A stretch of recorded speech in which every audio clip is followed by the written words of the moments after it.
Okay, before I even say some of this stuff, I get it. It doesn't compute. In not even 2 full seasons on the Bassmaster Elite Series, he is 10 Bassmaster top 10s. He is a 2-time Elite Series champion. He is the reigning Rookie of the Year. He got a bridesmaid finish in the Bassmaster Classic, and he doesn't even know what it's like not to contend for Angler of the Year, because guess what? Hot off a win last week with just one event left to go. He is in a 2-way tie for Progressive Bassmaster Angler of the Year with the reigning and defending Angler of the Year champion, Chris Johnston. And he's 20 years old. The phenomena that is Trey McKinney joins me this week. I'm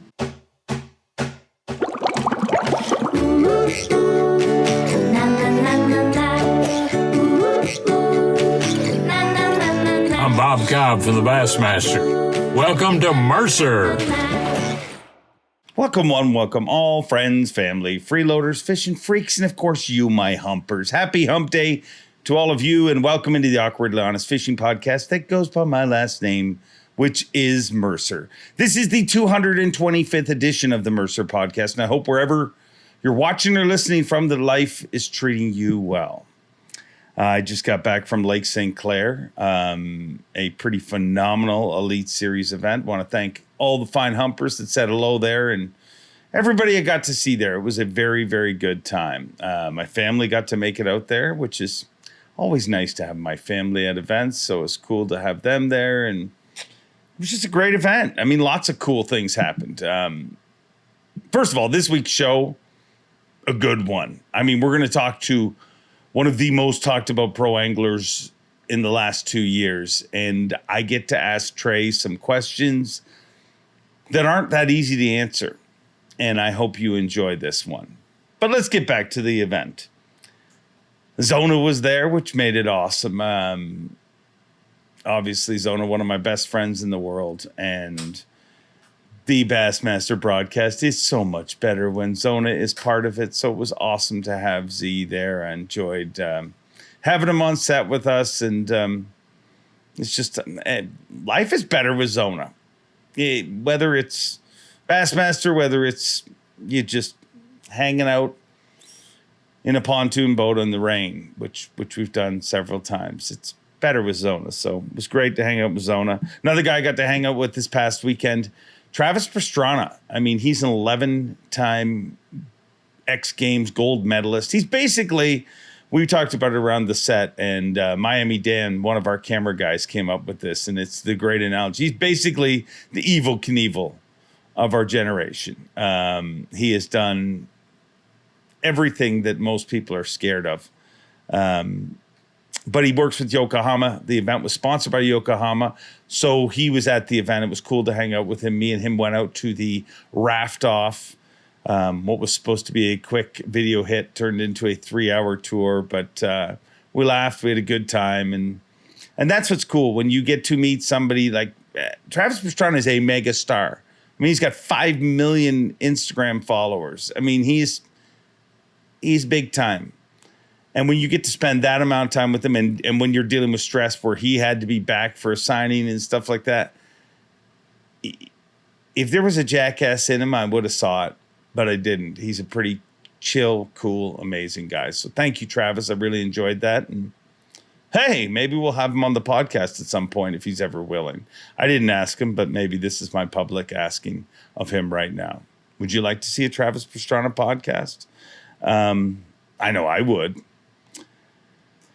Other things going on in the fishing world, and we don't always talk about MLF, but this bears talking about. Holy crap, Jacob Wheeler. You are a friggin' fire-breathing dragon. He won his 10th Bass Pro Tour event this past week.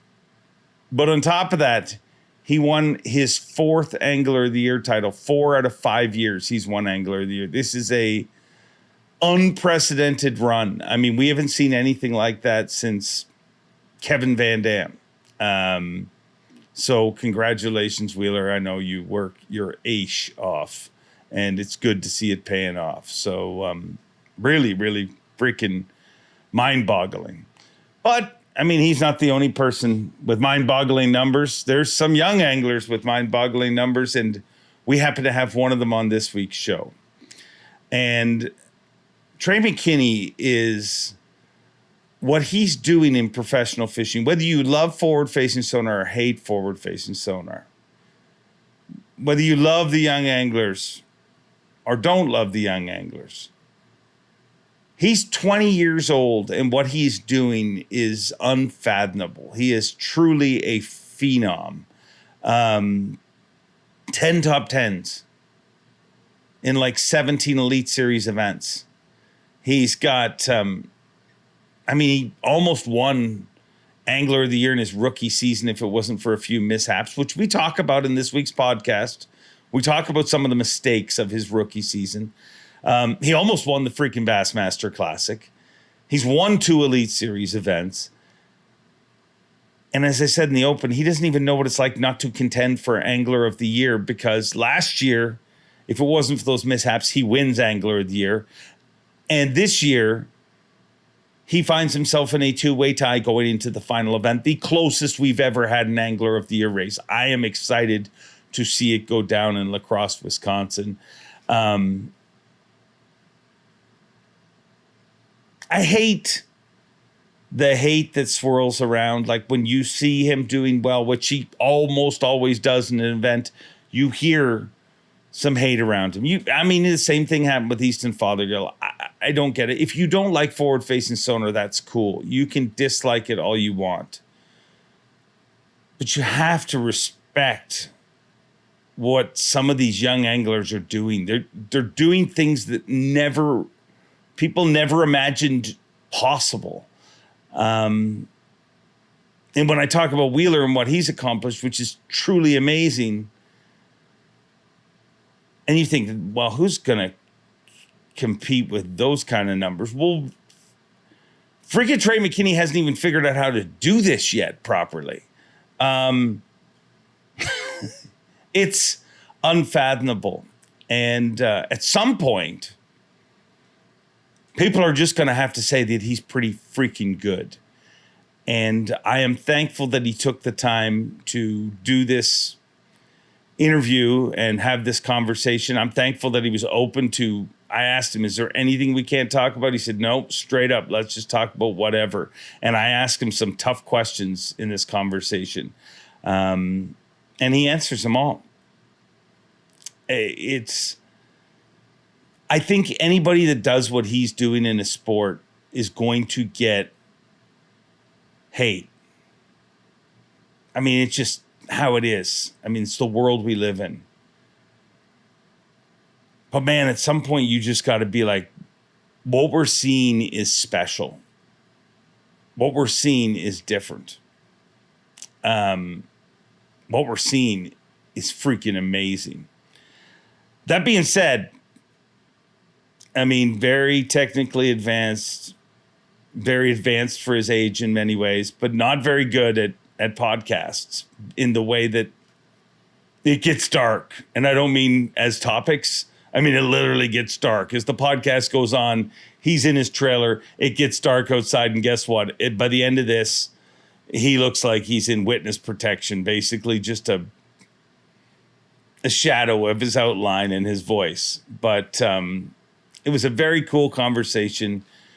I hope you guys appreciate it. And I know I did. So that being said, I know some of you are wondering, where's Jake's take? Jake's take and the conclusion will be next week's show. Rick Clun was away. He's fishing a tournament on Leech Lake. So I thought I'll just have the 2 wrap-up shows together. And by this time next week, Trey McKinney will be busy pre-fishing for the final Elite Series event where he's trying to win Angler of the Year against the reigning and defending Angler of the Year champion. How freaking ridiculous is it to have a 2-way tie going into that? So anyways, next week you will get Jake's take. Next week you will get the conclusion. But this week we get the newest Elite Series champion. He is a 2-time Elite Series champion. The young phenomena that is Trey McKinney. Trey McKinney, you are a freaking 2-time Bassmaster Elite Series champion. It's crazy. I didn't even like when you said that, I was like, I didn't even think about it. I was like, oh my gosh. Like, it's crazy enough to get one. And then we were fortunate enough and blessed enough to get the second one. It's just, somebody's going to have to pinch me. I guess so. I mean, but that seems to be, I mean, first of all, how's the second one different than the first one? To me, it's big time because of like the stress level for whatever reason, because the first one, I didn't understand it, right? Like, I just got in the Elite Series. It was your second Elite Series event. Yeah, like, it was the second one, and I hadn't been in it long enough to have a whole bunch of stress. Like, to me, I was like, this is a new experience. Let's not stress about it too much, and let's just have fun. And when it came, it was like, wow, this is like unexpected. The only little bit of stress I had was, those last the 2 days, and because it got really close there, and I was like, oh wow, this is crazy and all that. But this one, I've fished quite a few, not a bunch, but quite a few events since then, and now with Angler of the Year and like what happened last year with the Angler of the Year, and then this event, because I knew like if I didn't win it, then I'd drop a point and he'd have 1 point on me. Yeah. So then, like, the stress of that, and then the stress of actually just winning an event, and then the stress of leading it, like, that's been my dream my whole life, is always to win one from the day 1 to day 4. And I was like, that was playing in my background. I was like, don't mess it up. Don't mess it up. And then it was just, I don't know what it was, man. This one had me all turned around and upside down. And heck, I mean, this sounds great, but heck, I mean, my stomach's been so crazy. I've been going 3 or 4 times a day, and not one of them been solid. I've been going crazy. It's been wild, and I think it's just all the nerves and stuff. So it was a crazy tournament. It really was. I mean, on the final day, though, like you had a big lead. Yeah. But when you catch a 6-2 on your third freaking cast, like, was that the dagger where you were like, we got this? Yeah, I mean, when I threw out there and it come up and it just ate it, I was like, oh my gosh, like I was freaking out because what you said, I was like, well, I've already got the hardest thing out of the way, like, I mean, that's it. That was the dagger, like 100%, because I knew I could catch, some 3.5s to 4s, and heck, at that point, I would already have enough to seal the deal. And when that happened, I was like, oh, the Lord is good. I was like, he didn't make me wait that long at all. I was like, he already just got it out of the way. And I think it was best, because if not, I'd have been stressing. I'd have turned myself green out there. Listen, I'd have had music on 100 by the end of the day out there trying to keep myself unnervous. But it was pretty unbelievable. Talk to me about that. The freaking music. Like, I don't know if it's a Lake St. Clair thing, but Bill Weidler did it when he played music, but he at least had an earpiece in. Like, he did not. Yeah. With everything, we're in the most technical realm of fishing, where people are like, Koya is over there telling people, camera guys, where to stand on their boat. So it's the most level read. And you literally had tunes playing the whole way through it. Like, do you not think that's, I mean, I guess it clearly doesn't scare them. I mean, it just depends. So, like, if I'm fishing up shallow and, like, a whole bunch of, like, so, like, in practice, let's say, from when I put in to when I take out, the only time I ain't playing music is when my AirPods are charging. That's it. Like, that is the only moments that music is not playing. Just because it just, like, my mind just so scattered, it goes all over the place, whether it's fishing, hunting, or I'm thinking about where I need to go next, or the trip to camp. Like, I mean, my brain goes crazy places. And when I'm listening to music, it just like, no matter if it could be the craziest, loudest, most obnoxious music, but it still like finds its way to like just make my brain, I don't know, I guess everybody's different, but for me, it just kind of calms me down. But in practice, I listen to it on my AirPods. And in the tournament, let's say, that's why I don't listen to it on AirPods, is because let's say if a fish blew up, I can still hear the surround sound when I'm listening to on speakers. But if I got it in my, AirPods, somebody could like run over me and I would still not even know what happened. So that's why I always listen to it on the speaker. So if one blew up or some started chasing, I would know what's going on. So how do you not, are you just a more confident human being than the average? Because to me, even if I was catching them, even if I was leading on the final day, I'd be like, all right, I got to turn the music off just in case. Like, just in case there's this 1 millipercentage that, I mean, you've already dominated the tournament, but like that doesn't even come into your head that playing music might hurt your chances? I mean, not really, because even when the music was playing, and you got to think, like, if we're going in a technical side of it, and I've been swimming a lot and not swimming a lot lately, but when I go swimming, and a motor starts up, I mean, that sucker could be 200 yards away, and it sounds like it's running over you. I mean, like, that thing is, like, running right over the top of you. And there was so much commotion and waves and all that. And the music, it's inside the boat. So I guess the frequency, if it had, like, a lot of bass, like rap or something like that, I could see where it would do something if you're up shallow. But, that sad country, because I was listening to, like, just country music, whether it was, Sweet Home Alabama, whatever.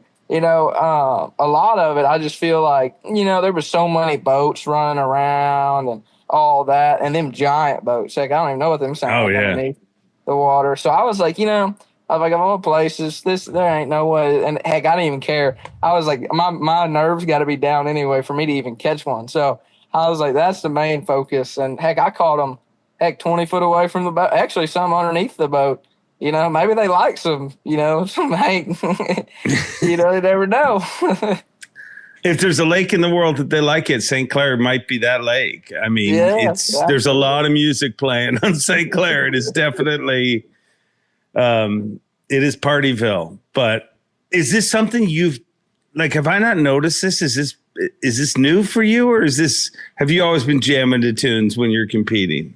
I've always been jamming, usually. Like, a lot of times, like, when I'm running, I got it all the way up, or, like, I'll usually, like, I was a little bit more scared because, I didn't know, like, on live or something, but, like, because I was kind of scared to, like, turn it on because I didn't know if I was going to get yelled at or something. So, like, jamming on music. But then I was like, you know what? I was like, I'm so nervous. I was like, if it's wrong, they'll tell me and I can turn it off and we'll go like that, just because I was so nervous. I was like, I don't care if people get to hear it or not. I got to play it because I was losing my mind out there. And, I love music, man. I've just always, no matter what it is, really, it's kind of like a movie. Like, it can be a terrible, terrible movie, but if I watch 15 minutes of it, I've got to watch the rest. Like, it's just, I don't know, it's just the way I work.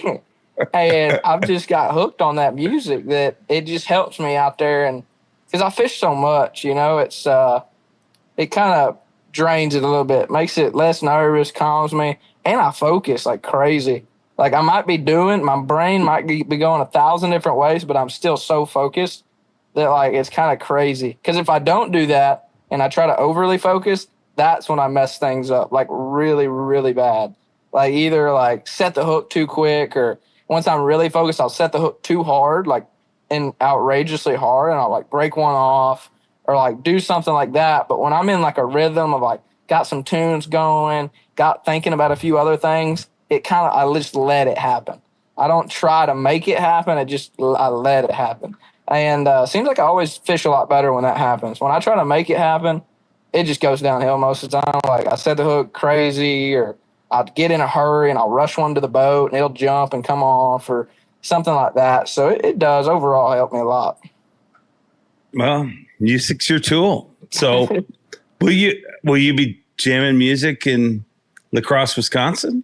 Depends. So if I'm on Main River, probably 100%, like, definitely. And then, like, if I'm, like, creeping up, push poling in a backwater with some duckweed or something, that's when she might go on silent, because I just want to hear oof on my frog or something like that. Then that's the music in my ears there. Well, before we get into La Crosse, let's talk about St. Clair a little more, because I said it on stage.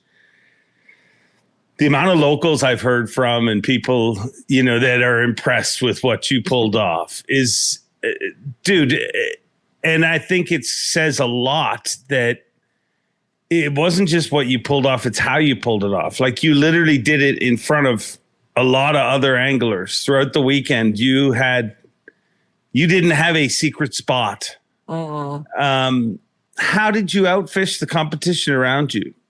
Yeah, I mean, and even Rick Cheatham has always told me, and he's my mentor. He's the one that I've always fished with, and he was always telling me, and I never thought anything of it, but he's like, if anybody I've fished with, I know for some reason you have always, like, you don't even notice it, but he's like, when I'm watching you, he said every cast is like different. I was like, what do you mean? He's like, well, you just figure out the right cadence, and then you know it, and then that's what you do. And I was like, what do you mean? He's like, it's just, I don't know. It's hard to explain. And he said, that's one thing that I feel like God's gifted me with, is just kind of like a gut feeling of, like, it's just like hunting. So, I mean, that's all that I've learned in my life. And that's all I focus on, is how to kill and how to catch. Like, that's been my life, like I've been bird hunting, quail hunting, duck. I've hunted just about everything. And I either had to learn how to outsmart something or present the bait the right way. And it's kind of been the same. It's the same aspect, honestly. Hunting to fishing is very, very similar, because it's kind of the same thing. You got to sneak up on them one way, and then you got to present, whether it's a decoy spread, whether it's how you set up your decoys with a west wind, a north wind, however you got to do it. And it's like so many different variables. And like, once you understand like what your bait's doing, I'm like, okay, so like when a fish is sitting in a grass clump, I was like, okay, he's sitting in the grass clump. He's sitting there, and like, you can kind of tell, looking on your unit, like what he's doing.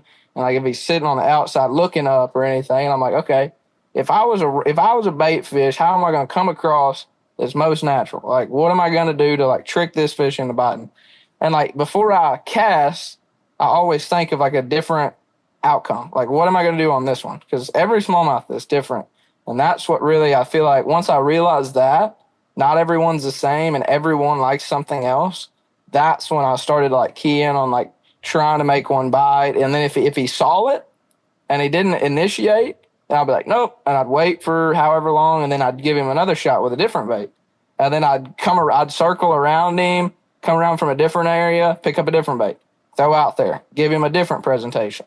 And then if that didn't work, then I'd kind of ease off, go around him on another side, pick up a different bait, give him a different presentation. And once I figured out like what made him move the most, then I'll just sit there and pick at him till I get the right action.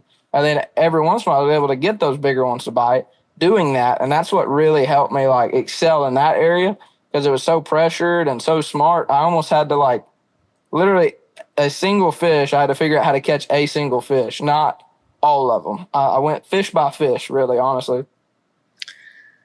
What is the most amount of baits you threw at one fish? 5. Wow. 5, I'd say, because I threw, minnow, finesse, and then prop bait. Yeah, I'd say 5. Yep. And it's hard because it's like they can run from you too, and then you got to like chase them even harder. And then once they like disappear, and some of them they disappear. I don't care how good you are, they're just gone. Like a lot of them, they get real smart and they're just gone. But like some of them, I kind of wait them out. Then you can see them pop back up, and then they start hunting again. Then they're like, all right, I finally got away from that guy. Then they'll come up off the bottom and start looking for mayflies or whatever they're eating. And then that's when I would get another opportunity to catch them. Can you tell, like, how sight anglers, you can tell the attitude of a fish. You can tell, like, as it starts to, okay, that fish is starting to get to the point where it's going to eat. Yep. Can you tell that on a graph when you look at a fish? I can get a good idea. Like, it's not like I can't see, oh, she flared. Oh, here she comes. But like I can there's other signs, like if it runs and hides and it stays down for a little bit, then it's sitting there and I know where she went, but I can't see her, and I know she's there. And sometimes you can throw your bait over it, she'll come up and see it. But a lot of times I'm a very patient person usually on that. And I let them kind of tell me, like, if it comes back up to the surface looking again, that fish is still, that's in a little bit more aggressive of a mood, so that's like, it's off percentage, like if I see one that's a little bit more aggressive, my percentages are obviously higher with that one. I just got to find exactly what it wants, because it's doing what I want. It's just not biting. So then I got to figure that out. So you can. There's definitely ways that you definitely can. I mean, there's a lot of different signs and things that fish do that gives you that little bit of clue. But yeah, there is definitely a certain amount of way that I can definitely tell. Is it a more rewarding win for you because you did it right in front of everybody? Absolutely, 100%. When I said, like, I was so stressed and everything, I didn't even think about it. I was just fishing, and when I like sat back and realized where I had done it at, I was like, you know what? I was like, that's crazy. I didn't even know there was that many big fish there or whatever, and there were so many people fishing that. Like the last day of the tournament, there was like 10 or 12 local boats, like literally just fishing all around me, like all day long. Every time I either had people following me and fishing, or like, I mean, I'm not saying they were the most courteous people, but they were like following me and fishing and even getting in front of my drifts and stuff. I mean, it was pretty wild, and I just didn't let that get to me. And I figured if I covered enough water and found a few of the right fish out there, I could make it happen. In practice, I thought if I got a top 25, I'd be doing good, because big ones are like random. Yeah. And I couldn't really tell what I was on because I'm not a smallmouth fisherman really. And like, I just kind of fish around, catch one here and there. But once I realized how to, like, I guess, maximize my little areas, like find spots on spots on spots, pretty much is what I had to do to get those consistent more bites. So it was pretty crazy. Now that you say that, I was like, it is pretty wild, just right out there in the open. What's the over-under? If the over-under is 100 on how many times you said, oh, my gosh, on camera, are you going over or under? Oh, I did a lot. I'm not going to lie. I did say it a lot. I will say, because it was funny. Brandon would say it. I would say it. Brandon would say it. I would say it. And we just kept feeding each other and going back and forth. We'd get loud. We'd get real soft and real loud. Real soft and real loud. It was fun. Yeah. Today's high-tech fishing world can be a real pain in the neck, especially if you're running the wrong mount. Beat Down Outdoors, they bring the graph to you. And they support this podcast and care enough about you to make this a short ad read. Check out Beat Down Outdoors. Now back to the show. Brandon Fiend, your camera guy you're talking about, who's been with you for a lot of big moments. I asked him what it was like, and he said he felt a different vibe from you this time around. Like it was more serious. Like you were trying to relax as hard as you could, but you're at a very serious point in the season. Is that the correct analogy on it? Definitely. Yeah. Like sometimes I'd get real quiet.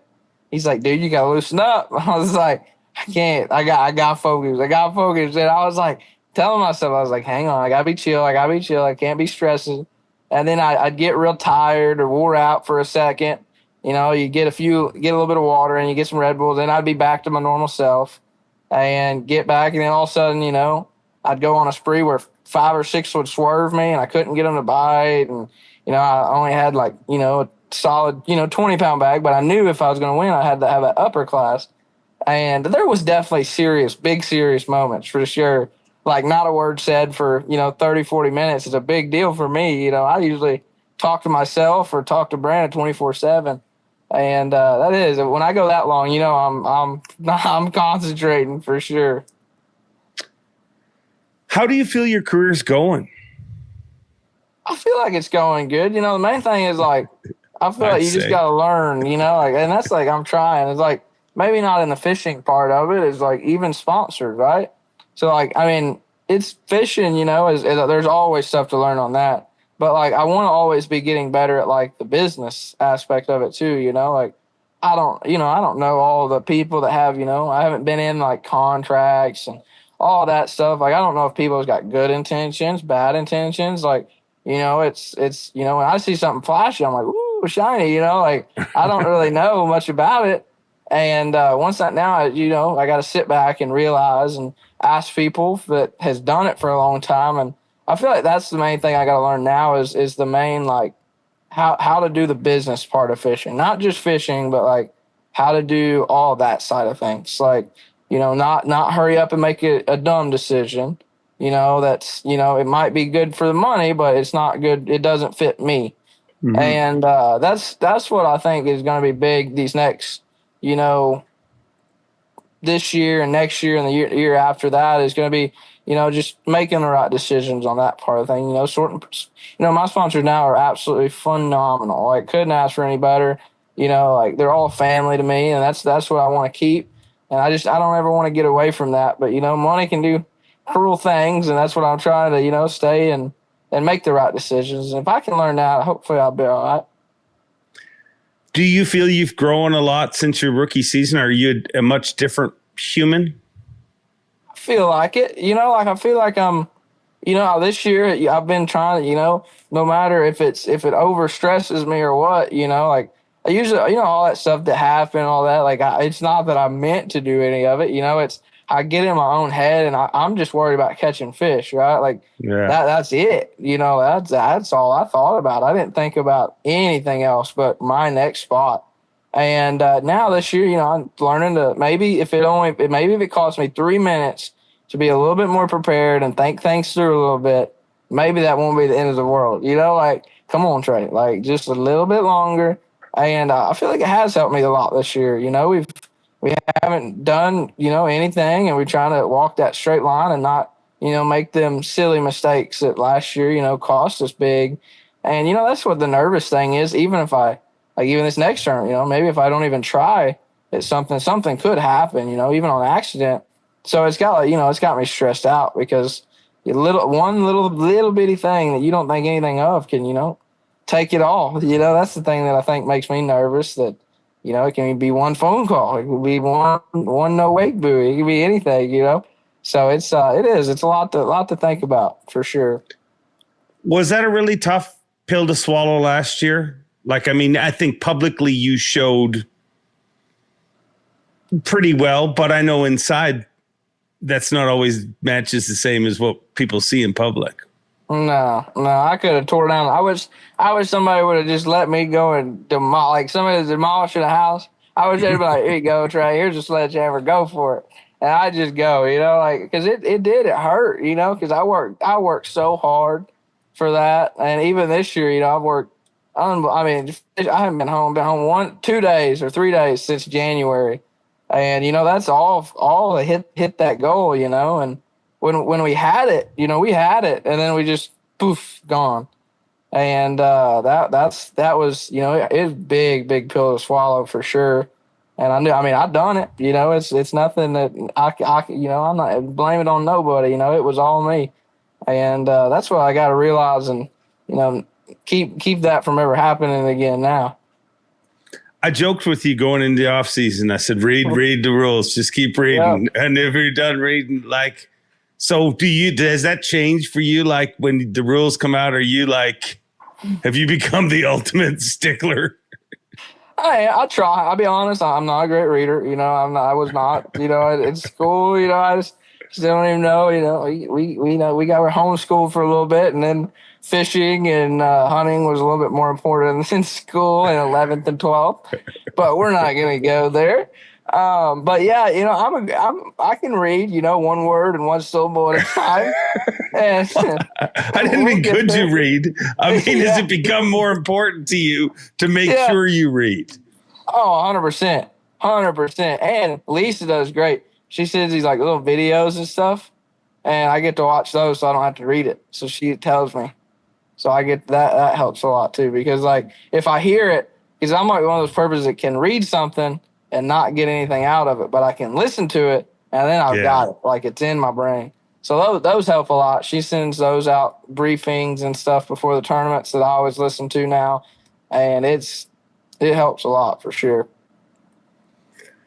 Has what happened last year, has that driven you a lot this year? Because before I even brought it up earlier in our conversation, you said after what happened last year, how often do you think of that? Not just what could have been. Oh, 100%. I don't care about all the records and everything, but that would have been crazy, that would have been one crazy thing, to do it at 19. And I've only got a few more years left to be able to break that. And It does. It definitely did drive me. After duck season, the ducks were flying everywhere and we were killing them every day. And I was like, boys, I'm sorry, but I gotta go. It's time to hit the road, Jack. And I packed up everything and I got me a camper. As you guys see, that's what I'm in right now. I got my camper, and that's what we've been just traveling across the world all year.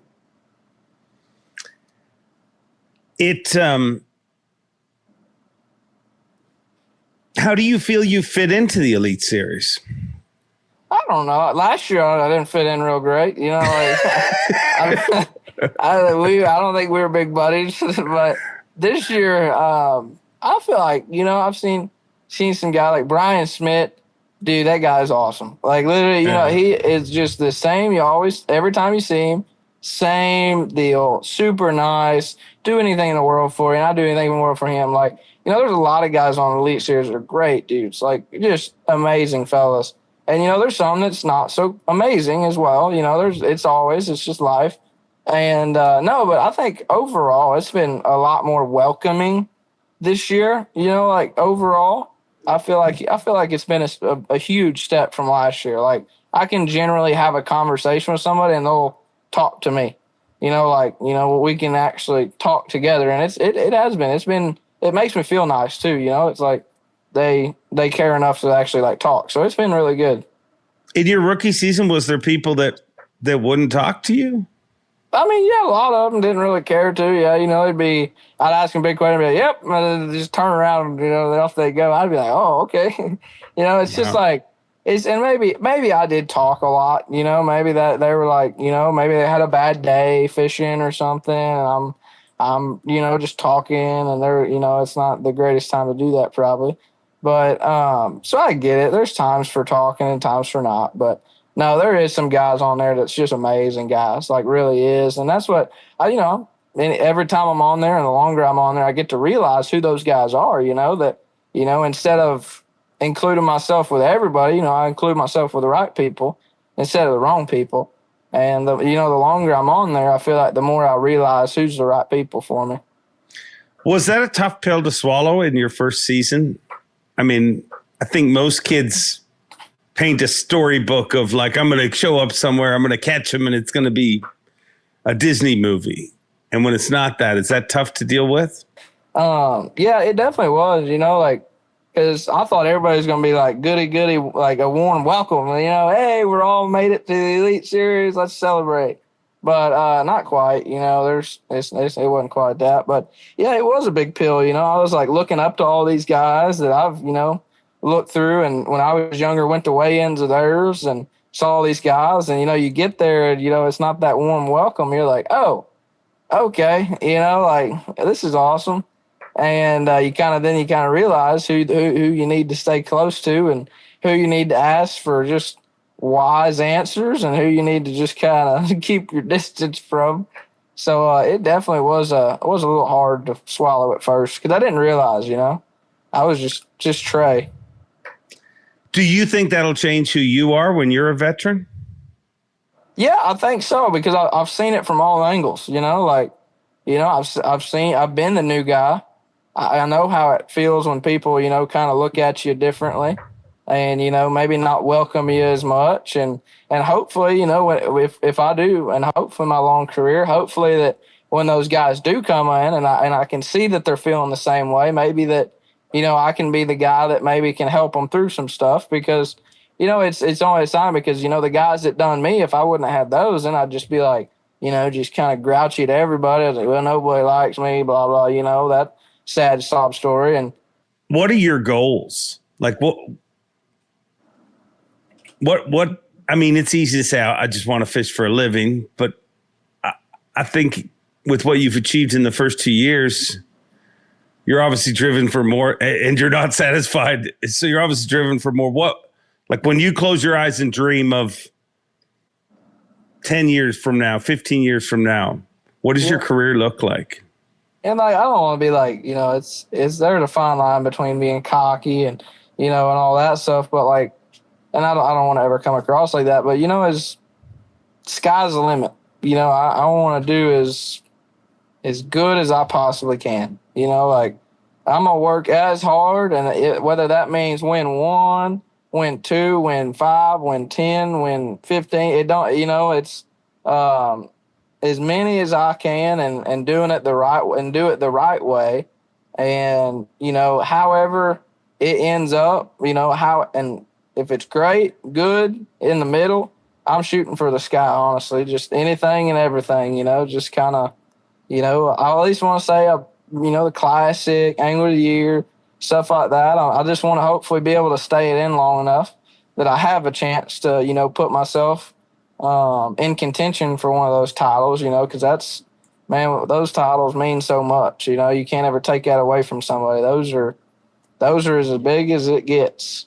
And, it's, I don't ever want to be satisfied just because, you might not slack off, but you get, you just get satisfied. Honestly, you just kind of slack off and, and at some point, I'm going to have to, whether I quit pre-fishing or whatever else like that, at some point I'm going to have a, another life, doing other stuff, living, doing, and, I can't be fishing all the time or else that, it'll be all I'll ever do, which is fine because I love it. But at some point in time, to keep the balance right, at some point we'll definitely have to change a little bit. I don't know what that'll be yet, but 100%. I guess just kind of let the cards fall where they will. We're definitely going to work as hard as we can, though. Do you have a life outside of fishing now? Do you, what percentage of your life is dedicated to solely catching a bass? Yeah, pretty much. Yeah. I mean, it's like when I'm not fishing, I'm either shooting. And when I'm not shooting, I'm fishing. So like I'm learning about one or the two and that's it. Literally. Like that's it. Like I got my lanyard right next to my bed. I blow my duck calls when I can't go to sleep. And I'm learning how to do other cool stuff on it. And I mean, that's pretty well my life, really. And I love it. I wouldn't change it any different. I never wanted to be somebody that I just want to do what I love. And those are the two things I love, like genuinely love, no matter what day, whether it's hot out, whether it's 0 degrees, heck, 0 even gets me more fired up duck hunting. I'd rather it be 0. And I mean, it's just two loves that I have in the outdoors that, heck, I don't even think they could cut off my left arm and I'd still be out there doing it. I mean, it's just one of them loves that I don't think anybody could ever take away from me. As a tournament angler, you fish the way you have to fish to win in every situation. I mean, you guys always let the fish decide. But if you could decide, if you could catch a bass one way, what would it be? Jig. Gotta be. I mean, like, I love, like, either, like, I mean, heck, I love it when you throw it out there and you're, like, touching every limb of a brush pile. Like, you know what I'm saying? Like, and not just brush pile, we're talking anything. Like, when you're touching every limb of everything you come over and all of a sudden it slowly starts swimming off and you rip his lips off and drag him to the boat like ever, boat flipping, whether it's a 5 or 8 pounder. So that it don't get any better than that. I mean, frog and all that's gorgeous and awesome, but they miss it. When a big old jig just don't, and they start swimming sideways, I just giggle inside. It's like, I got you. That's just one of them baits. It's my comfort zone. I've done more money on that than anything. And I've got more stuff back home on a jig than anything. It's whether it's dragging it real close down a lay down, whether the line's almost catching in the grooves of the tree and you got a dirty water. I mean, it don't get no better than a big jig. Like, I just can't. Like, it's awesome. It don't matter. Like, and my favorite, because Rick used to always laugh at me, I'd flip in that big old bush and that bush would shake or whatever, and I'd set the hook. And, dude, I'd try to pull that bush out of the ground. Like, I don't care if it'd get all hung up. And sometimes it's not the best to pull. And one time I remember I threw braid. And, son, I thought I was Superman. I was trying to just rip every limb off of that bush. And we go up there, and then all of a sudden you just barely got to give him a little slack, and he swims right out of the bush. And I don't know. I've just had so many good memories on a jig. It'd have to be. Have to be. I want to ask you a straight up question because people have wondered this for a long time. Can you catch them without forward facing sonar? That's funny almost. Like, I mean, all the people know back home, that they know that I wasn't even a forward-facing guy, really. Like, because all the BFLs that we fished, and I fished against all the guys back home. I mean, there was only like I think one out of the number of them that I had ended up winning back home, and like all of them were flipping bushes, flipping laydowns, flipping at Wren Lake, Shelbyville, flipping timber up at Shelbyville. They know what I'm talking about if they watch this. Back here in those little creeks, back here that little high water, back here on the super tournament. I mean, all them tournaments were flipping and jigging and all that stuff. And, it's, I feel like I'll be able to hold my own. Maybe like, now don't get me wrong, like stuff that I don't know how to do, like, like ginormous reservoirs or something going, but I'll figure out some way that I can compete, like whether, I might not be able as good as just go side scanning out in the middle of the lake and find a giant here mega school. But, so I love it for sure. I just like feeling a bite and not knowing it's coming. So you like that? Oh, I love it. The mystery, that's what. Oh, yeah. 100%. I love treating every piece of wood and every cover I flip my jig to like it's got a 5-pounder on it. That's what I used to always say. Whether I know or not, it's got a 5-pounder on it. Just know that. You got to treat every piece of cover you flip. Just floop, floop, floop, real consistent. And that's how I used to always fish. And Rick would always tell me, he's like, now, why'd you reel your jig real fast out of there? I was like, well, I didn't think I had fish. He's like, no. He said, every laydown's got a 5-pounder on it. I was like, oh, okay. And then I started catching more fish because I'd fish it all the way to the end, or I'd fish it better. I'd make an extra pitch.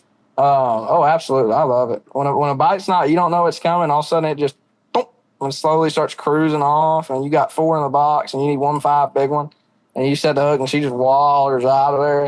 Oh, you can't beat that. Absolutely. This next topic, I don't know if you're comfortable in talking about or not, but I'm throwing it out there. Do you hear the haters? Do I? Oh, yeah. I think it's funny. Like, there's a lot of it. Like, some of the comments, like, I can't even believe it. Like, how do you even come up with that? Like, honestly, like, it's so far off that when I read it, I'm just like, it makes me giggle. Like, I'm just like, dang, that's rough. Like, that's crazy. I mean, some of them definitely do. They catch me off guard. Like, some of them. I'll just be scrolling down through there, and I'm like, whoa, what's this one? And I get to reading it, and I see it, and I was like, dang, dude, that if I would have let that one hurt me, that would have hurt. But no, it's if I look at it, it just dragged me down. I mean, heck, I got, it is what it is, and like everybody gets a little bit of it. Some people get a little more, but it's definitely. It's funny, and like I saw Luke Graham, he posted a video the other day that was real positive. That was pretty cool to get to see that and see a lot of positive comments on there. I mean, it seems like a lot of people are it's starting to get nicer. Overall, it seems to be rising my spirits a little bit, other than drag them down. So that's always a good thing. Avco not only makes incredible outdoor clothing, but they care about anglers with their 10% pledge. Avco and the Shed family donate at least 10% of the company's profits to conservation and making fishing better. Now back to the show. So it has drugged you down at times in the past. I think that's maybe natural. If I'm having like a bad day. Like if I'm just out to get somebody, like today's the day, like I'm just mad. Like, we all have them days. And you go through and you read them, and I'm just like, wow, that really hit home. Dang, bro. Like, actually, why do you have to say that? Like, really? And, like, if you let it get to me, like, very few days it does. But if I'm just upset, just kind of grouchy, and I do read it wrong or something, it might touch a little feeling. I'm going to prove that guy wrong. Like, try to, like, just a get-back attitude, which is not good. Nobody ever needs to get that. But I'm human. It happens. Do you I think maybe you just answered that, or maybe you didn't. Do those things sit in your head, and do you use them as motivation, or are you much healthier than I? No, I'm definitely not much healthier. I definitely like every once in a while when I catch one on a big jig and boat flip, I'm like, take that. You know what I'm saying? Like, yeah, it gets you some. Like, definitely, like I definitely use it as fuel sometimes, but You shouldn't. I mean, I don't need to, but I definitely do sometimes. I think it's natural. I Yeah. mean, I'm man enough to admit that. I mean, there's so many little things like, how I start the weigh-in with let's get ready to weigh him. The whole reason that started is because when I first started, some guy wrote some big long thing saying how he hated my guts as an announcer because I introduced the anglers like they're prize fighters and, I need to go get a job at WWE or whatever. And I responded to him and I said, I'm sorry you feel that way, but if you do feel that way, you should watch today's weigh-in. And that's when I started, let's get ready to weigh them. Just simply, I mean. I love it. So, yeah, I mean, I think it's normal. I think it's normal that, I've heard stories over the years of many athletes and people who have used who print them out and, because, hey, you're going to. And that's the truth in life. Like those ones sting a little more. But I think it's very unnatural how you've had to deal with it. Like sometimes I look at your situation and I'm like, and I get it. You're 20 and I get the naysayers will say, well, he's 20. He's a man. He shouldn't. But you're still just, dude, you're pretty freaking young to be doing what you're doing. Is there any part of you that thinks, oh, maybe I should have waited a few years, or was that not even an option? No, not really. Heck, I was like, if we're going to go for it, might as well go for it. I was like, if I start this young, I got that many more years to learn. Heck with waiting, I just took it as, I got more years to learn, and learning in this part of my life is going to be way more important than learning. To me, I think, I might take more from it. Maybe that it might show me, and I might see things differently too, which can be a good thing, and I can see things in an immature way that can also be a bad thing. But I mean, there's a lot of different ways. But I think it was the right time to jump. It was a little scary at first, but sometimes they say when it's scary, it's the right time. But who knows? Statistically, you can't argue with it. It seems to have worked out pretty good. What is your greatest strength as an angler? To me personally, I think like fishing technique wise, yeah, I'd say jig. Yeah, honestly, I got me a little jig that when I put it in the hand and I just go fishing, I fish with it so much that it's a flow. Like that little baby, that little thing, man, it gets around, it's how it casts. It's how I've thrown it so much that when it's a bite that, a 16 to 20 pound bag, and I know I can put that thing in my hand and just go, I feel like I'm pretty deadly when it's come to that. If I can find them, but I'm definitely with that little jig, I think that's probably my strongest. What's your greatest weakness? Greatest weakness. What's something I despise doing? Something I do not like. That's a bad thing. I've had to come so well rounded now, learn everything. I'm trying to think of something that I just do not like no matter what. Shoot. I don't know. Golly. Man, you like hard. it all. I really do. When I was younger, I would say I despise the jerkbait. Well, then fork changed my mind. I love a jerkbait now. And then a minnow, I didn't even throw a minnow till in the last season. Then this season, honestly, I didn't even throw it that much. And now it's I've got to use everything to stay consistent. That heck, you learn to love everything, because if you don't, then you're just burning yourself. And honestly, hang on, I got it. Now, this is gonna sound really, really bad. Okay, so endless grass mats, endless, mill flipping for miles. I'm talking, you just want to just drown, miles, for Gunnersville, just forever, and you're gonna find a 5 feet place that's the only place in 3 miles you can get bit. That I don't know why. I just can't stay focused. Like, because it all looks the same. Like flipping bank cover, oh, I'm in. Like all day long, 5 bites a day, I'm in. But for some reason, out there fishing that just miles of it, I just can't. Like, it just burns my brain. Like, burns it.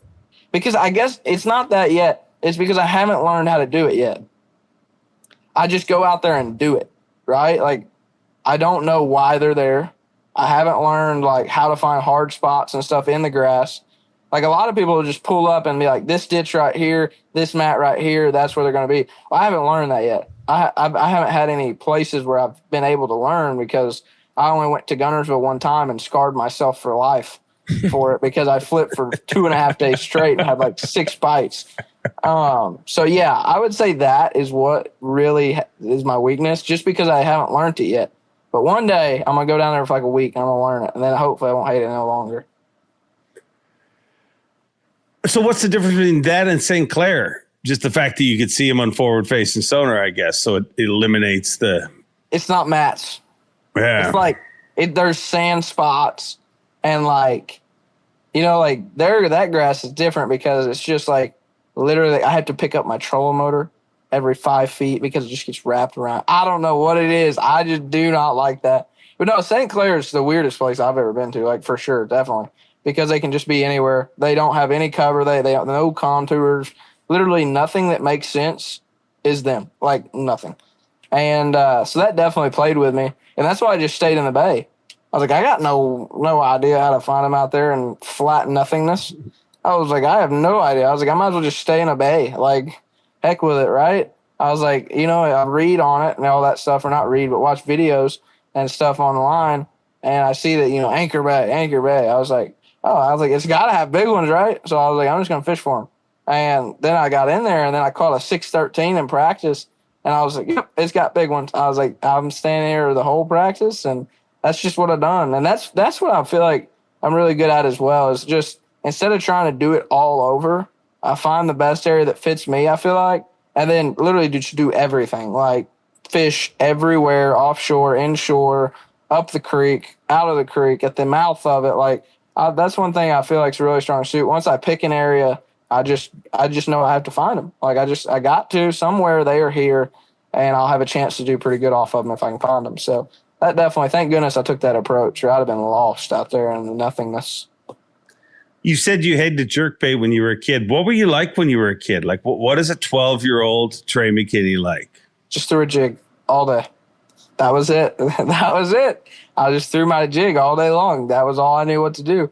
I threw my jig, and that was pretty much it, to be honest. Like, all day, no matter if I was fishing offshore, inshore, flipping. I mean, heck, I'd reel it even over mats and stuff and drop it in the little holes and catch one like that. And, I mean, literally, that's just what I've done. Like, I found that jig, and ever since then, that's just all I threw. And that's all. Everything else was, like, weird to me, like a jerkbait, like back in the day, or not back in the day. I know that sounds bad. People are going to be like, oh my gosh, she's 20 years old. But when I was younger, you had to jerk a jerkbait and let it sink or let it sit for like, 15, 20 seconds. So I was like, heck with that. I mean, that's boring as ever. I don't even know if there's a fish around. Like, I'm not going to just let it sit there. So I just always threw a jig. And that's why I didn't like a jerkbait. But when forward facing, I started learning forward facing. I was like, I can see them. Like, why would I not throw a jerkbait, And then I learned how to throw a jerkbait, and now it's one of my baitest arsenal baits. So, but when you were 12, this was your plan, right? Like what you're doing, you had already figured this out. Because I see videos of you fishing with, like, Andy Montgomery. No, who'd you Andy Morgan? Yep. Dan Moorhead? Yep, Dan Moorhead. Yep. Like, but that was all just part of the, like, hey, I'm going to fish with these guys, and I'm 8 years away from being a pro. I don't know about that. I didn't know what the future held by any means, but definitely for sure. Like, all them guys around home, that was just kind of the people, because Andy Morgan, he hunted. So, Rick got to know him through, because he used to film hunting shows and stuff. So he got to know him, and he's like, yeah, I'll take him fishing, and, we'll film something. And, like Drew Cook. I mean, honestly, yeah. Like, where I learned to bed fish was with Drew Cook. Like, to be honest, like, I mean, Rick knew how to bed fish and he taught me a lot. But where, I mean, like a lot of the stuff that I even do to nowadays to even catch those fish is what Drew Cook showed me. Like literally in that TV show, he was kind of showing me like what to look for, how to bed fish for them. And then I took that and ran with it. And honestly, like he showed me a lot about bed fishing. And we were in the bag line the other day. He's like, I wouldn't have showed you if I knew you were going to be here. And so he's a good dude too. He gives me the straight up truth. Every time I talk to him, he'll look me in the eye and be like, don't do something dumb. I was like, I know, I'm going to try. Like, I promise. And so he's been really nice to me as well, whether it's the hurtful truth or whether it's the great truth, and that I respect that more than anything. But yeah, that was a great time in my life to kind of realize what these guys were going through and learn from them, honestly. Like, cause I mean, that's what they done, like Drew Cook and Drew Benton, they're the bed fishing guys, like 100%. So you've taken a little bit from, I mean, you're kind of a created weird science angler. I don't know. You don't know the movie Weird Science, but it was this movie where these two guys got a computer and they created the perfect woman. Yeah. But that kind of happened with you where you took a little piece from each of these different anglers that you fished with. When you were 12 years old and you were fishing with them, I mean, the average 12-year-old is like just happy to be fishing and casting around, hoping to catch one. Were you actually absorbing knowledge at that time? Like, can you remember thinking about like, I'm here to learn, or was it just the experience? No, yeah. I mean, I can definitely learn because, Rick helped me so much because he's like, just, you got to be a sponge. He's like, if you want to be good and you want to do this dream that you're always telling me about, he's like, you got to be a sponge. And he's like, these opportunities, you might only get one opportunity to fish with Drew Cook, and you better make the most of it, whether you're listening, learning, however you want to do it. But you need to learn because, I mean, this guy he's you're fortunate enough for this guy to want to take you out and film, the next generation with us and show you. I mean, he might not show you everything, but he's going to show you something that can make you better. And, all them guys that I fished with, I was, I mean, Andy Morgan, like, I mean, he skipped all day. And like, I don't even know if he missed once. Like, I mean, just smooth as butter. I was like, one day that is going to be me. Now, when I come up to a pontoon, I might ring the dinner bell a few times, but it's all right. We're getting better. But yeah, that dude is crazy good at that. Like, I can still remember, I mean, just a little bitty gap. I mean, just right underneath. I mean, all the way to the back. And I mean, I would go to any local lakes that we are allowed to fish docks, because Lake of Egypt, we can't fish docks. And I would go there and skip all day, just underneath docks, underneath trees, underneath all sorts of stuff, just to get the skipping game down. And then right there, I added skipping. Now I could skip a jig. And then I could flip a jig. Then I could pitch a jig. And then I could cast a jig. And then I could drag a jig. And I could swim a jig. It just never ended. And on learning all these techniques and how to fish them and what to do with them. And, and Rick's like, you don't need to have a weakness. And I was like, and then at that time, I didn't like a jerkbait. I didn't like all those weird, like the greatest baits ever. I just didn't like because I didn't understand how to use them. And thank goodness now I've been getting where, heck, I throw a 9 and 10 inch glide bait. I throw a 2-inch minnow. I throw a jig. Like I can do, like that's one thing I've tried to learn what to do is to be able to do everything. Maybe not as good as people, but where I can at least compete. What age were you when Rick came into your life? Oh shoot. It had to be something around there. Maybe like 11, something like that. I mean, I was young. Like I was real young. Like I don't remember how young and what the identical dates and stuff. But I mean, I was young. I was real young. Like Rick, he just had his John boat. It was a kind of you could use it for duck hunting, or you could use it for fishing, and that's what me and him fished out of. All the time. That's what because I didn't have a boat yet, and he had his aluminum with a 50 Honda on it, and just a regular Minn Kota. And, our marker buoys, all about them, son. We'd have 4 of them, and we had one graph on the back and one little graph on front. and we'd idle over a point and kick one off on the tip. Then we'd idle off the side, kick one off, idle up on top, kick one off, and then kick one off on the opposite side.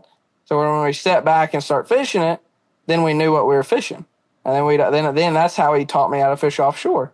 He's like, I might not be the best at it, but he said, at least I can try to show you.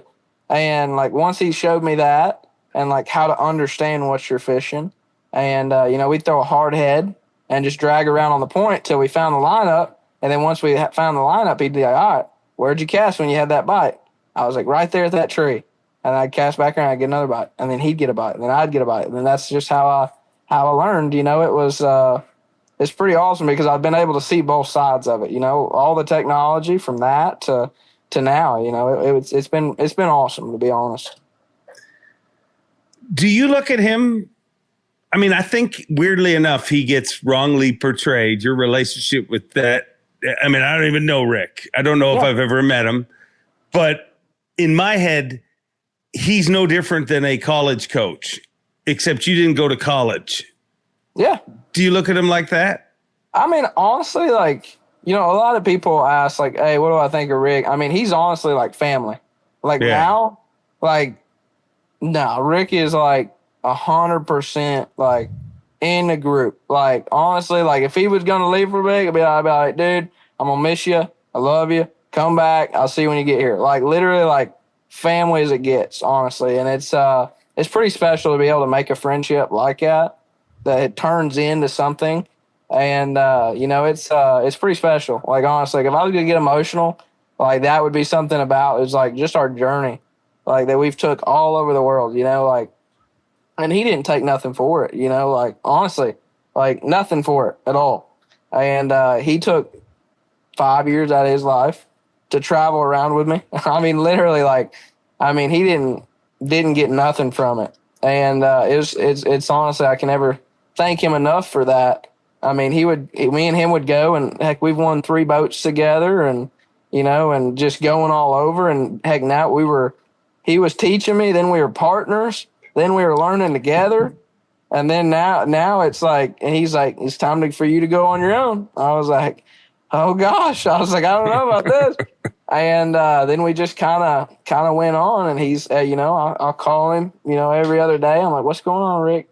He's like, fixing my tractor, or he was fishing a little local stuff at home, so I've been keeping up with him fishing at home. Either he's fishing on wren or crab or something like that. So I'd say of all relationships, man, that's been one. It's been a special one. It really has, like, for sure. What does he have to say about how your career's going?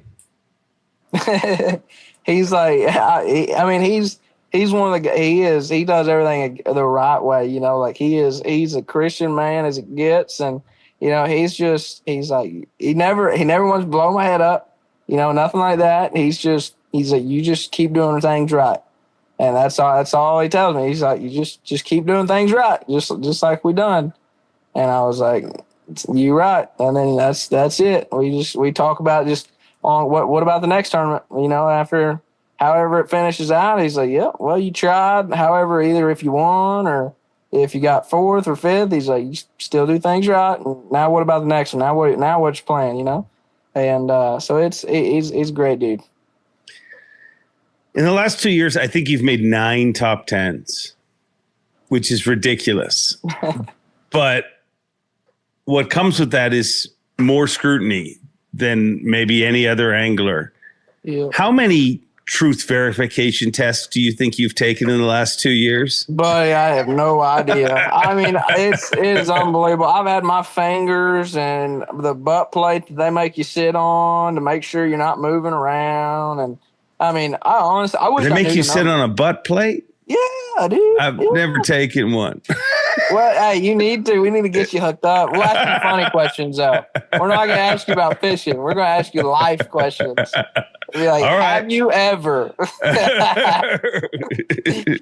No, but yeah, it is, man. It's nerve wracking. Like, they ask you about your whole life. Like, they're like, yeah, I got the last guy at 10 killer. That guy took one at 10 killer too, and he's like, he's like, I mean, he's like, I just want to get to know you. I was like, I don't really want to, get to know you.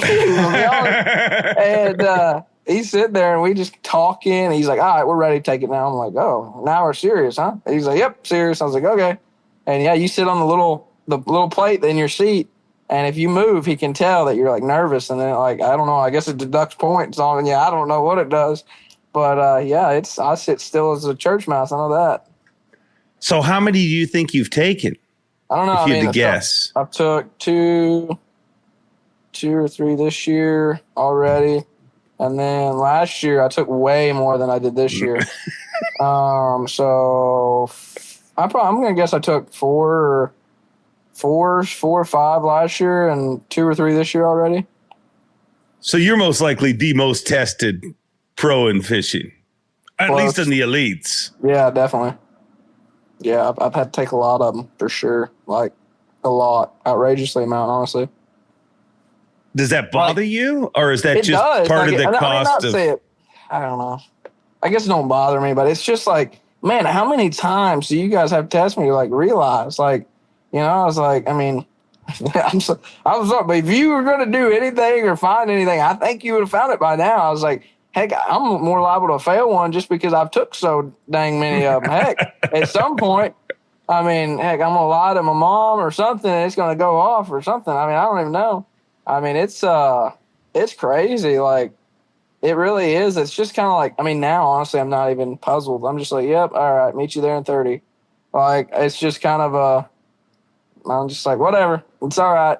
I get it. You know, it's the type of thing because somebody will say something or at the tournament be like, oh, yeah, Trey, he definitely got waypoints or something outrageous like that. And Lisa, you know, that's just her job. It's not her fault. Nothing like that at all. You know, she's got to do something because she's obligated to do something, right? Just in case if it is right or whatever, which of course is not. And we get in there and she's like, well, I got to give you a lie detector test. I'm like, that's all right. I was like, where do you want me to go? And she's like, you know, go to the hotel. I'll be there at 7. I was like, okay, Lisa, see you there. You know, it's just kind of it's all right. I get it. It's part of her job. And it's I mean, all the people that send all that stuff in, I don't know how I feel about them.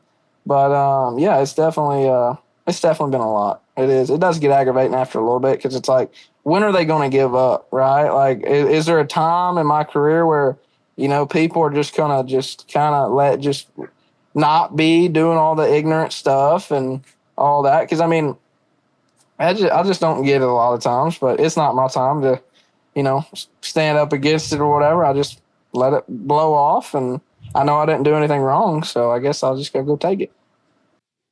I've run a Yamaha outboard for over 30 years. It has got me home safe each and every time.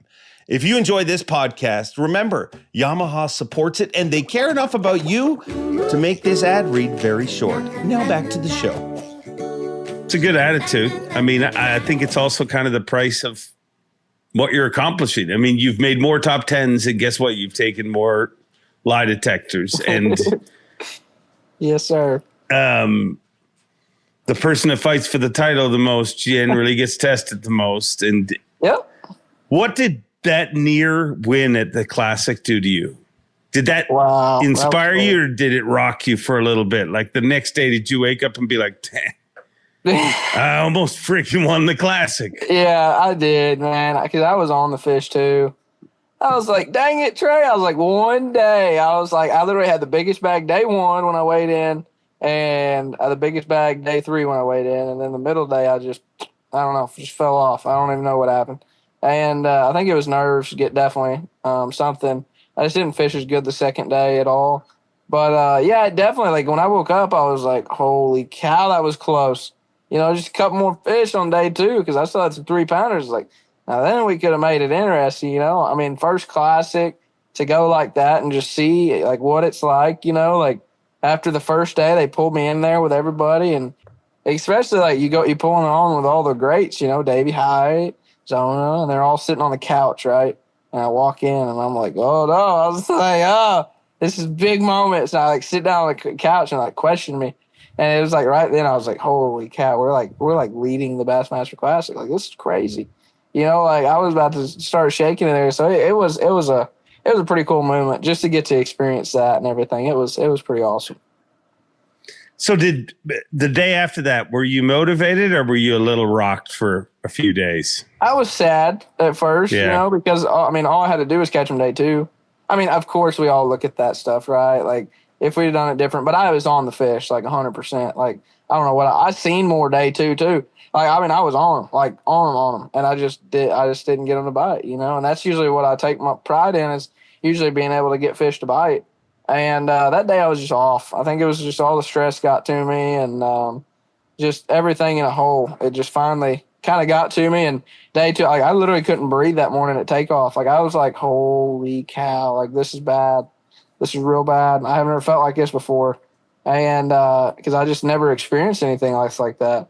And that was wild. It really was. Because I think that's what got me day 2, was just nerves and stuff. And I guess after I realized, like, dang, if I just wouldn't have let that get to me, I think I could, I think I could have, because I was on a lot of good fish. But, learning experience, it gives me more fire for next year, wherever we go. So, I'm excited for sure. It's an awesome tournament. It's a lot. It is a lot, though, for sure. Everything you've accomplished is a lot, dude. You're 20 years old. I mean, to do what you're doing is amazing. We're running out of light. You're looking like you're like in a witness protection program now. All I see is your smile every once in a while. So we're going to have to wrap this up. But thoughts going into lacrosse. Yeah. You're in a 2-way tie with the reigning and defending angler of the year. Yeah. I mean, you never wish bad upon somebody, right? Like, if you wish bad upon somebody, just come back and bite you right in the butt. So, I mean, I wish the best of luck to him, and however it turns out, it turns out. Because we're both going to go down a swinging, I mean, it's just what it is. I mean, it's $100,000 and one of the biggest titles ever. And it's a lot of work's led up to this moment, Like, I mean, I've worked all year, and, if at St. John's this year, I had a 92nd. I mean, that is honestly impressive. Like, impressive. And that one hurt really, really bad. I didn't even have a limit. I had 2 squeakers, 2 12.5 inchers. And I brought them to the scales, buddy. I was like, ooh, I'm a champion for sure. I got this. So it has felt good to be able to come back from that and put myself in contention even again this year. Because, I mean, in my brain, I was like, it's over. There's nothing I can do to get back to actually having a chance to doing it after that. Because, I mean, almost 100-place finish is, I mean, I had 0 points when I left there. And so it's been an amazing journey to be able to come back from that and even have a chance to do it. So, best of luck to him. He's a great angler. He catches them every time he goes somewhere. And, he's consistent. I could beat him one tournament and then I just do mediocre and he still does the same, 20, 25th, 20th, top 10. I mean, super consistent angler, whether it's Florida, smallmouth, or whatever. I mean, great dude, too. He's always been nice to me. I cannot say one bad thing about Chris Johnson. He really is. Like, some people might not agree with how they do things, but to me, he's always been nice to me. So I can never say that. So, I mean, honestly, it's gonna be a battle. And whoever takes it's going to take it. And I hope I'm going to be either way. Whether it's me or him, it's gonna be a good show out. So I'm excited for it. It's gonna be a lot. I mean, it's epic purport. Like, to go into their tide, it's. I mean, if you could write a Disney novel, that's what it is. Like, it's, you know what I mean. Like, it's the tightest it's ever been. I can't wait to watch it go down as a fan. Has there ever been like a tie going into the last event? No. Never, ever. This is the tightest it's ever been going into the last event. I mean, it's never been this tight. So, and awesome. It's going to be the most pure because it's simple. I mean, there's no, usually you're crunching numbers and they came in with a 17-point lead or whatever. There's no crunching numbers. Whoever finishes the best in this tournament freaking wins. Yep. Like, realistically, you could finish second in this tournament and not win it if Chris Johnson win. You know what I mean? And vice versa. But it's going to be one of the most pure, awesome battles. I'm excited to see it. I hope you both just. Well, I don't even want to say that. I don't want to plant seeds. I can't wait to watch it go down. Yeah, let's just leave it at that. Yeah.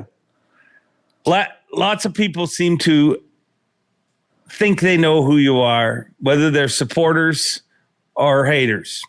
If you could tell the world one thing about you that you think is misunderstood, what is it? I mean, I feel like I'm a pretty nice guy. Like overall, I don't feel like I'm that mean and bad, to be honest. I feel like I'm pretty genuine. I'm just a guy that likes to hunt and fish, and that's all I have is just a love for the sport. And it just does hurt when people don't see that and they see me trying to be cocky or anything else like that. And maybe I do say something wrong on live or something that somebody takes wrong or something, but I don't realize that. I'm hyped up. Like I'm on live and sometimes I might say stuff that comes across wrong or something, but no, I'm just a regular guy that loves to fish and loves to hunt. Honestly, like if I had to say anything to the world, that's about it. I love the Lord and I hunt and fish. Like that's just Trey, to be honest. Well, I appreciate your time. I know it's a busy week. I know you got a lot on your plate. And here's what I want to do for you. I mean, you've got 2 Elite Series titles. You've accomplished quite a bit for 20.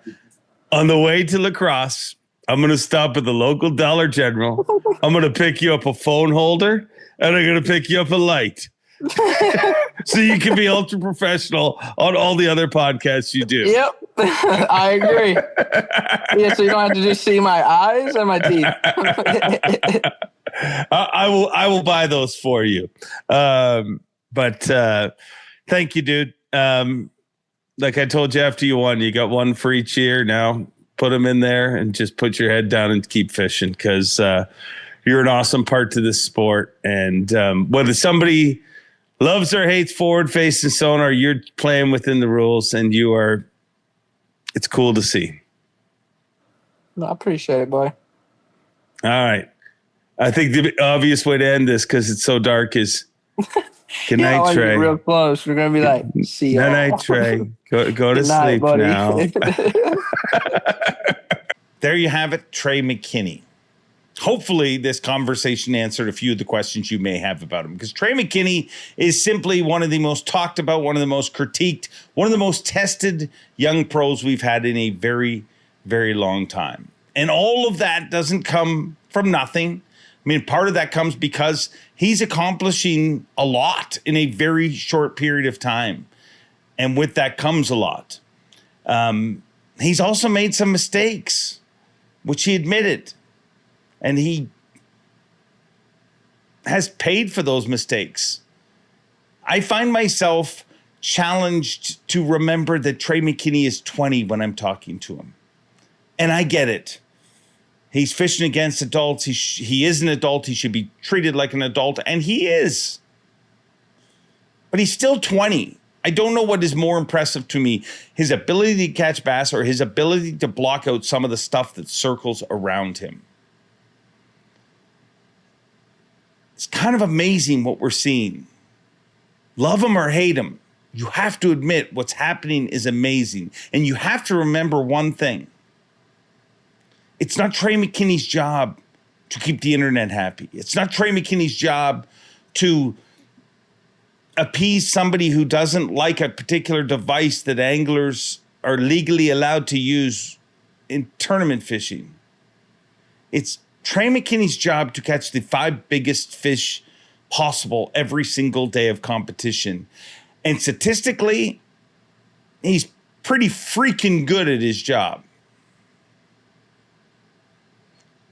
I can't wait to watch the final event of the season. To have a 2-way tie going into the final event in La Crosse, Wisconsin. And if his job becomes taking out Chris Johnson, the reigning angler of the year, who finished second the last time we were in La Crosse, that is not an easy job. But every single year we go into the season and say, I just want it to be a tight race. This is the tightest it's ever been, and I can't wait to see it go down. So, as I said at the beginning, I hope this conversation answered some of your questions about Trey. I got a question for you. Are you a Trey McKinney fan? Or does he still have to win you over? Let me know in the comments. Have a great week. Thanks for watching. Make sure to like, comment, subscribe. Do all those things that help stroke the algorithm. Until next time, enjoy being, and as always, Bob Cobb, take it away. Thanks for watching. Please like, comment, and subscribe, because Bob Cobb of the Bassmasters told you to. You hear?